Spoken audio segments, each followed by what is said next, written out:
Raise your hand if you're starting an online business and trying to decide whether or not you need an LLC. If you're holding your hand up, then today's video is for you, because today I'm going to be talking about the 4 questions that I typically ask clients that I'm working with to help them decide whether or not they need to start an LLC for their online business. Let's do this.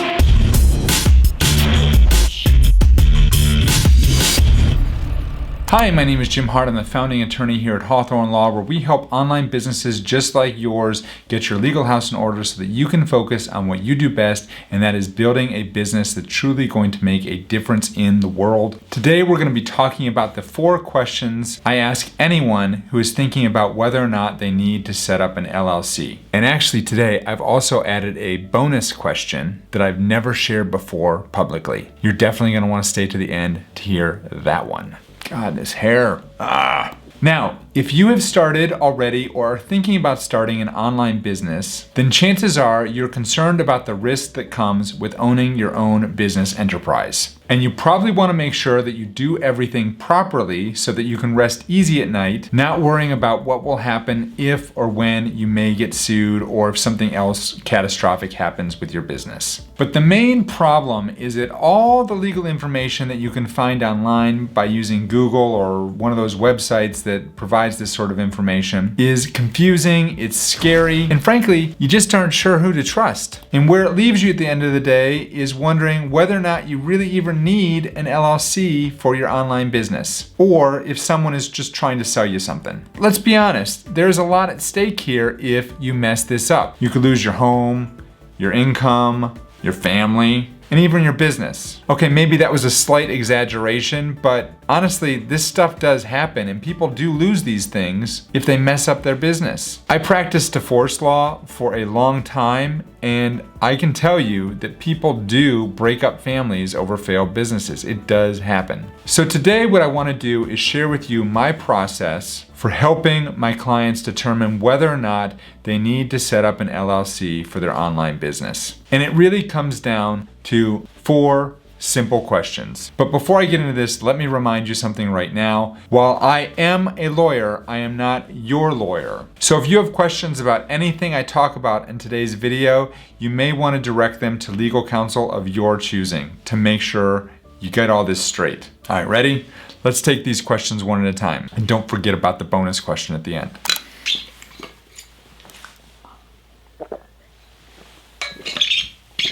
All right, question number 1, do you have assets to protect? The whole purpose of forming a limited liability company is to limit the liability of your company to the assets of your company. So if you have assets outside of your online business, this could be a house, it could be cash, investment accounts, it could be a car, it could be, personal property, anything like that. If you have other assets that you want to protect, chances are you want to have a limited liability shield. So that would be the first reason to set up a limited liability company, is you need the limited liability to protect your personal assets. So the second question that I ask clients that come in to meet with me, well, they don't actually meet with me anymore because of, the COVID.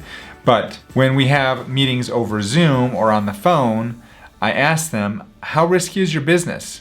And typically I can tell this from when they tell me what their business is. I can kind of have a handle on this. Risky is a somewhat nondescript term, I guess you could say. And, it's obvious in certain industries. If you're teaching people how to make money, how to trade stocks, health, fitness, wellness, those type of things, or giving legal, professional, accounting, tax advice online, then you have kind of a higher risk business than, let's say you're selling garlic presses on Amazon. That's going to be less risky.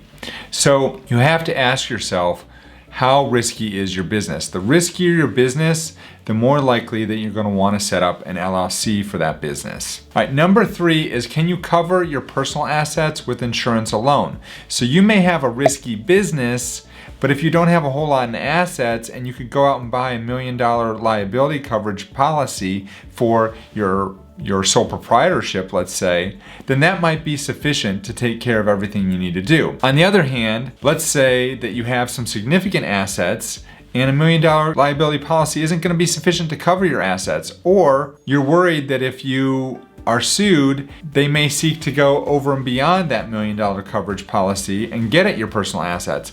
In that case, then an LLC might be the way to go. The fourth question I ask my potential clients or the people I work with is, are you generating any revenue? Now, this alone is not determinative, because there's a lot of people out there that are not generating any revenue, but they have a good business plan and they foreseeably know that within the next few months they actually are going to be generating revenue, and maybe even significant revenue, and they want to make sure that that revenue is protected. In addition, they may want to avail themselves of some tax strategies that you can use. I've got other videos on that, to save some money on taxes at the end of the year, and you can only avail yourself of these strategies if you have an LLC.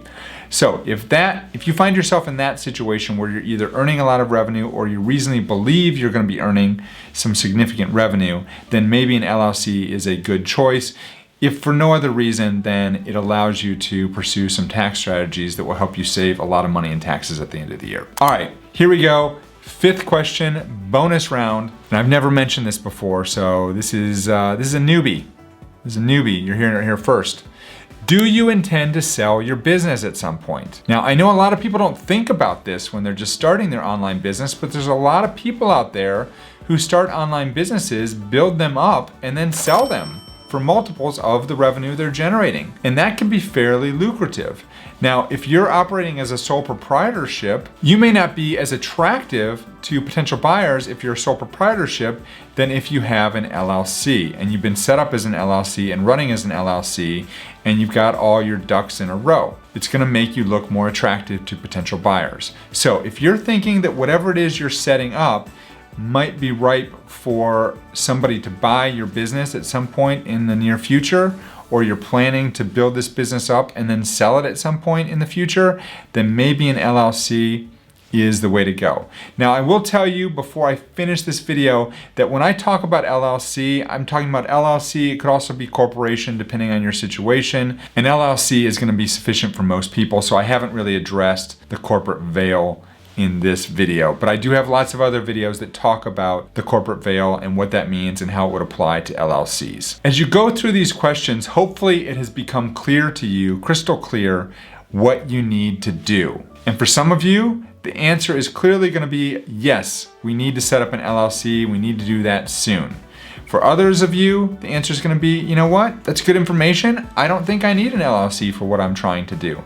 Now, I will say one other thing. There's lots of other factors at play here. These 5 things that I talked about today, this is just the tip of the iceberg. There's lots of other considerations. And again, as I said before, if you've got questions about that, you're going to want to seek out legal counsel of your choosing to help you figure out how to address those issues. But regardless of what you choose, yes to an LLC, no to an LLC, at least by watching this video, my hope is that you can rest easier at night knowing that you have made a well and informed decision about what it is that you need to do. Like what I'm talking about in this video today, then make sure you click right here and check out this video that talks about some of the major mistakes I see people make when they're setting up their LLC. Thanks so much for watching, folks. Have a great day. We'll see you in the next video.